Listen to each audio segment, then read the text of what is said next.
Hello, ഇന്ന് എനിക്ക് പറയാനുള്ളത് ഞങ്ങളുടെ കോളേജിൽ സംഘടിപ്പിച്ച എക്സിബിഷനെ പറ്റിയാണ്. ഇച്ചിരി മിനി വലിയൊരു എക്സിബിഷനാണ് ഞങ്ങളുടെ കോളേജിൽ സംഘടിപ്പിച്ചത്.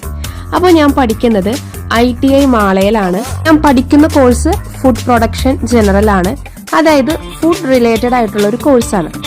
ഇന്നത്തെ ഈ എക്സിബിഷൻ എന്ന് പറയുന്നത് ഞങ്ങളുടെ കോളേജിലുള്ള, അതായത് ITIയിലുള്ള എല്ലാ കോഴ്സും, അതായത് എല്ലാ ട്രേഡുകാരും അവരെന്താണ് പഠിക്കുന്നതെന്നും അവരുപയോഗിക്കുന്ന ഇൻസ്ട്രുമെന്റ്സ് അല്ലെങ്കിൽ എന്തൊക്കെ ഐറ്റംസുകളാണ് അവർ ചെയ്യുന്നത്, ഇനിയാണ് അതിന്റെ വർക്കിങ്ങും കാര്യങ്ങളൊക്കെ എന്നൊക്കെയാണ് അവർ പറഞ്ഞു തരുന്നത്.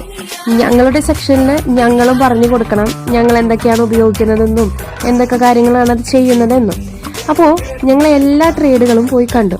അവിടെ 9 കോഴ്സുകൾ 2 ഇയർ പഠിക്കുന്നതാണ്, അതുപോലെ തന്നെ 8 കോഴ്സുകൾ 1 ഇയർ പഠിക്കുന്നതാണ്.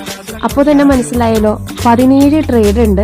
ഈ 17 ട്രേഡിലും 17 രീതിയിലാണ് ഓരോന്ന്. അവിടെ ചെന്ന് ഓരോരോ കാര്യങ്ങൾ കാണിച്ചു തന്നപ്പോൾ ശരിക്കും ഞെട്ടിപ്പോയി. ഓരോ ട്രേഡിലെയും ഓരോ കാഴ്ചകളും ശരിക്കും പറഞ്ഞു കഴിഞ്ഞാൽ ഒരു അത്ഭുതങ്ങൾ തന്നെയായിരുന്നു. കാരണം ഒത്തിരിയേറെ പഠിക്കാനുണ്ടായിരുന്നു, അതുപോലെ തന്നെ ഒത്തിരിയേറെ അവിടെ കാണാനുണ്ടായിരുന്നു. JCB വർക്ക് ചെയ്യിക്കുന്നതും അതുപോലെ തന്നെ ഈ ബസ്സുകളിലുള്ള എയർ ഡോറിന്റെ വർക്കിങ്ങും എല്ലാം അവിടെ കാണാൻ സാധിച്ചായിരുന്നു. അതുപോലെ ITIയില് ഇന്റീരിയർ ഡിസൈനിങ്ങിന്റെ കോഴ്സും ഉണ്ട്, അതുപോലെ തന്നെ ആർക്കിടെക്ചർ കോഴ്സും ഒക്കെ ഉണ്ട് കേട്ടോ. എന്താ പറയാ, ശരിക്കും പറഞ്ഞ ഒരു വലിയൊരു ലോകം തന്നെയാണ് ഞങ്ങളുടെ മാള ITI. അതുപോലെ തന്നെ ഈ ഒരു ചുറ്റുപാടിലൊന്നും ഫുഡ് പ്രൊഡക്ഷന്റെ ഒരു കോഴ്സ് ഒരു ITIയിലും ഇല്ല. അത് ഈ മാള വലിയറമ്പ് ITIയിൽ മാത്രമാണ് ഉള്ളത്.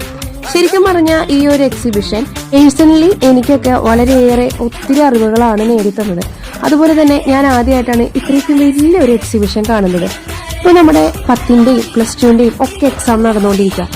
ഈ 10ഉം +2 ഒക്കെ കഴിഞ്ഞ് കഴിയുമ്പോൾ കുട്ടികൾക്ക് ഉണ്ടാകുന്ന ഏറ്റവും വലിയൊരു ടെൻഷനാണ് എന്ത് കോഴ്സ് എടുക്കണം, എന്ത് ചെയ്യണം. ശരിക്കും പറഞ്ഞാൽ ഇതുപോലെയുള്ള 2 ഇയറും 1 ഇയറും കോഴ്സ് എടുത്ത് നല്ലൊരു ജോലി സെറ്റ് ആവുകയാണെങ്കിൽ ശരിക്കും പറഞ്ഞാൽ ഈ കോഴ്സുകളൊക്കെ തന്നെയല്ലേ ഏറ്റവും ഉപകാരമുള്ളത്. ഈ ഒരു എക്സിബിഷനിലൂടെ ITIയിലുള്ള എല്ലാ സ്റ്റുഡൻസിനും ആ ITIയിൽ എന്തൊക്കെയാണ് കോഴ്സുകൾ ഉള്ളതെന്ന് ഒരു ഐഡിയ കിട്ടിയിട്ടുണ്ടാവും. ശരിക്കും പറഞ്ഞാൽ ഞാൻ ഇന്നാണ് ITI മുഴുവനായിട്ടൊന്ന് കാണുന്നത്. അപ്പൊ ഇന്നത്തെ വീഡിയോ എത്രയുള്ളൂ. അടുത്ത വീഡിയോ കാണാം. ബൈ.